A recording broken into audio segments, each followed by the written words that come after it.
Good evening and welcome back to the beautiful Bellagio Hotel and Casino for our third installment of Card Player TV's Poker Tonight. We're back with more World Series of Poker summaries as well as interviews with pros. So Rich, what's going on with the WSOP? Well, tonight we will see our first champion of the 38th Annual World Series of Poker crowned in our $5,000 mixed no limit and limit event. That's right, the televised final table plays out today, and as of about an hour ago, poker pro Greg Mueller is still in contention to win, while WPT runner-up Kirk Morrison has been eliminated. There's also amateur John Younger was eliminated, along with John Pearl Jammer Turner. Now, John Turner was one of the people that John Friedberg mentioned as one of the amateurs and online poker players to watch at this year's World Series. Very exciting to see him make it to the final table, and a little bit disappointing to see him get knocked so early. But we are still left with our pro, Greg Mueller. What do you think? I think that I would definitely bet on him. He's in a final table with a lot of unknowns, so I would really bet on him.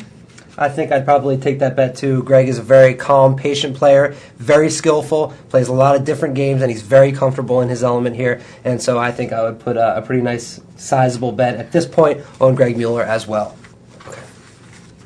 Card Player TV also had a chance to check in with Chad Brown, who did play in that $5,000 mixed event, and who also told us a little bit about his plans for this year's World Series of Poker. Played in the first event, which was the $5,000 half limit hold'em, half no limit hold'em, and I got knocked out about 15 minutes before the end of day one, around 1:45 in the morning.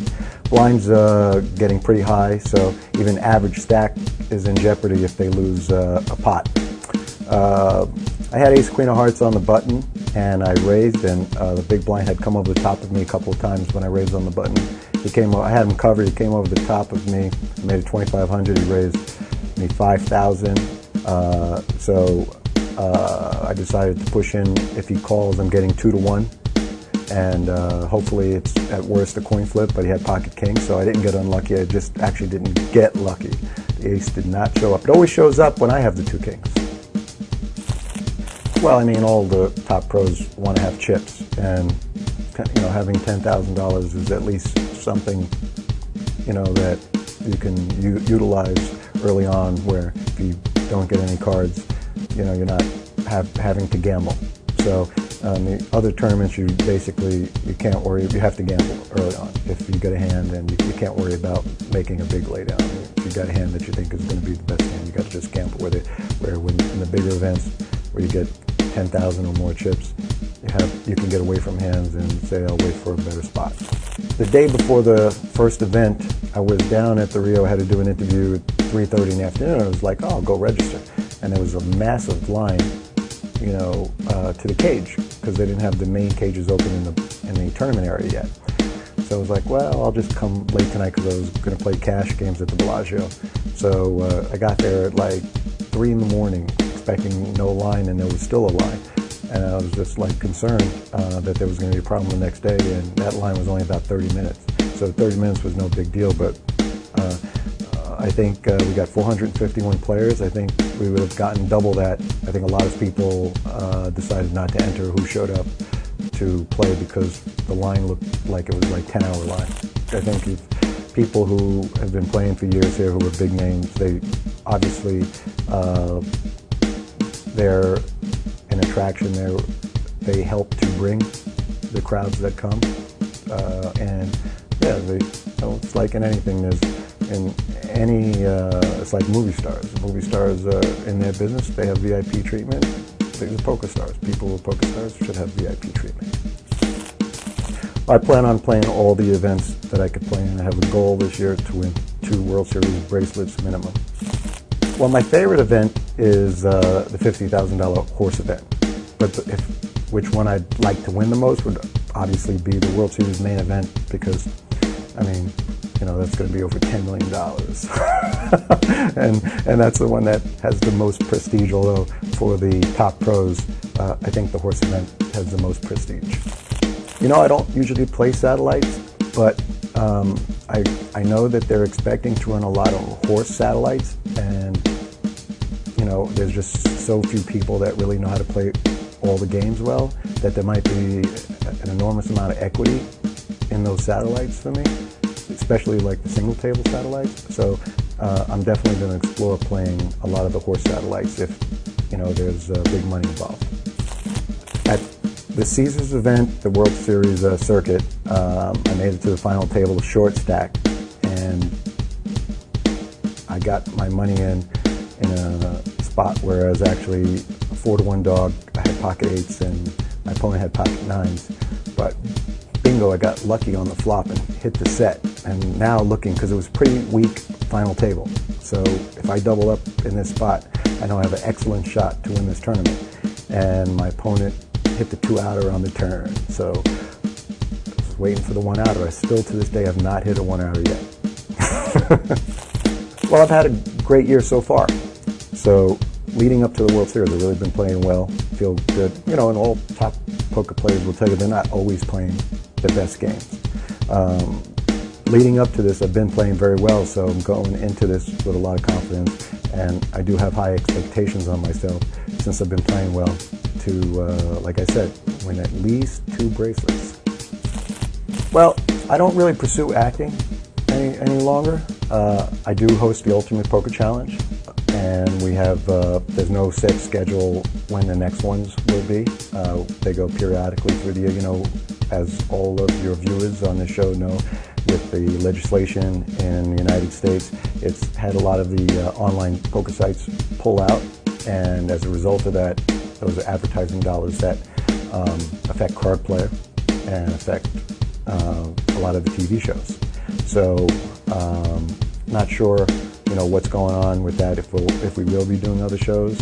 As far as though, like I said, I'm not pursuing acting. I'm very good friends with James Woods, and James Woods has requested that on next season on Shark, he wants me to come on the show, and I told him, I said, hey, just send me the script, I'm there. So as long as I'm not at a final table, I'll be there. Thanks for coming by, Chad. So event number 3, the $1,500 No Limit Tournament, started day 2. 270 of the nearly 3,000 players that started the tournament started the day. But as of now, there are only about 123 players left.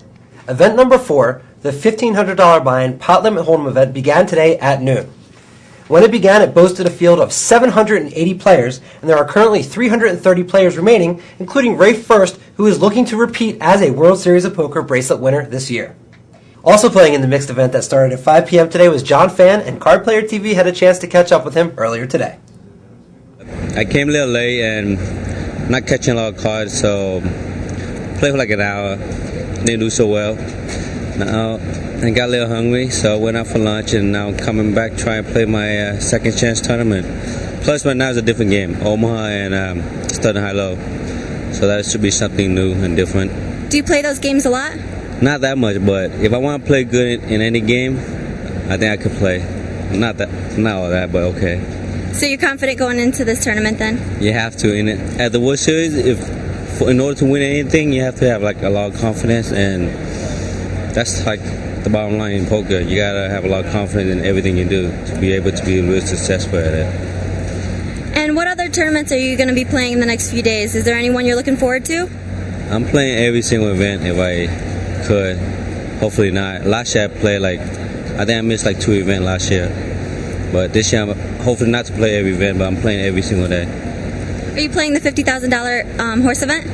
I think so. Most likely, because I missed out last year because I made my final table and I couldn't play on that event.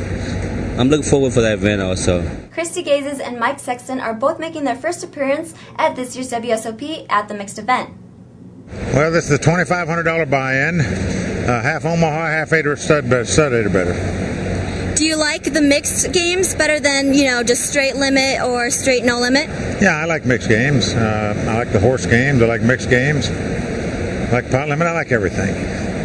Do you feel confident going into today? Have you played any of the other events? I haven't, actually. It's the first event I've played. We had a WPT event, actually, a final table yesterday, so I couldn't make it over here. So this is my first event, but when it comes to playing 8 or better, whether it's Omaha or stud 8 or better, I feel like I don't have to take a back seat to anybody. I like my game. Christy, how's your World Series going so far? I haven't played yet. 5 o'clock will be my first event today, so. And what so event? Far, so good. And what event is that? The split, stud, high, low, and the Omaha. Are you experienced in those 2 games? Yeah, I play mixed for a living, so yeah, those are my best games. Oh, that's right. You used to play at the Commerce and were a mixed specialist. Mixed specialist, right? You got it, yeah. So is this these mixed games, are these events more to your liking than straight no limit or limit events? Absolutely. I really don't like to play smaller no limit events because it's just too many people, and I don't want to play for 24 hours straight. I can't. I'm too old. But yeah, I really like the format this year because there's so many mixed games, so I'm really excited about that. Are you going to play in the $50,000 horse event? I am, and I really want to win this year. I played last year, but so hopefully this year is going to get it for me. It's always good to see Mike Sexton get some time on the tables as opposed to always being behind the booth. Good luck, Mike.